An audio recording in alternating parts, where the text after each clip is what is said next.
Hey there, we're going to be using the pallet sign surface I showed you a couple weeks ago from Christina. This is the larger size. There are two different sizes, and when you order them, you get two of the surfaces. So I'll put that information in the comments. I gave the full surface a coat of plaster from Waverly, just one coat, and then I came back and I sanded all the edges. Now these two pieces are the cross pieces that are going to go what you see at the top and the bottom. I'm going to actually turn this, but I am sanding all of the edges and a little bit of the front of all the pieces, and then we're going to come back later and add wax, and I think that's just going to help highlight those places. But right now I want to put one of my Iron On transfers on. It's the farm to table design, and I'll put the details in the comments also. I am cutting this apart because if I just put it on this sign the way it is, the gap between the two pallet pieces is going to go right through the middle of the design. So we're cutting it apart. And I decided let's kind of rearrange this. I want to make sure it's balanced. I don't want it to have too much at the top and the bottom. So I played with the layout. This is what I decided on. And you can cut these apart however you want.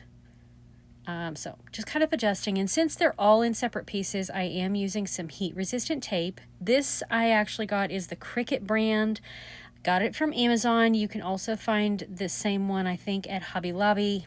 And I saw it online at Walmart. So once I get all of the tape on my pieces, once they're placed and I have it, that's just to keep them from shifting.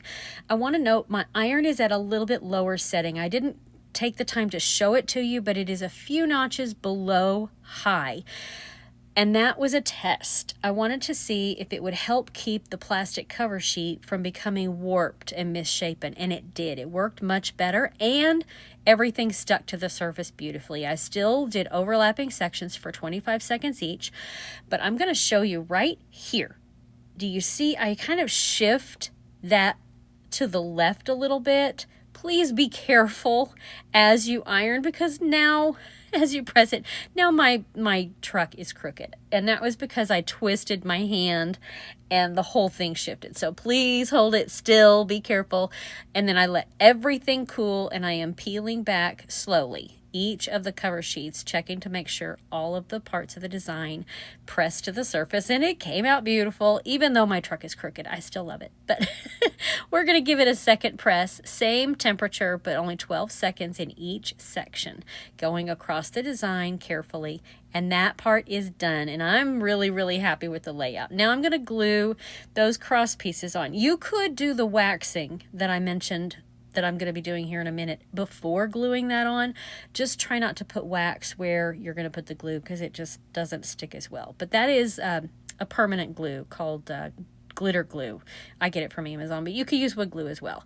And that wax is just a dark wax from Chalkology. I'm putting it on a brush, swiping mostly the edges of the design to start with. That's where I want it to be the heaviest, and it kind of gives some streaks, kind of like almost like a wood grain, and I just went through the whole thing and just added it in random places. Really happy with it.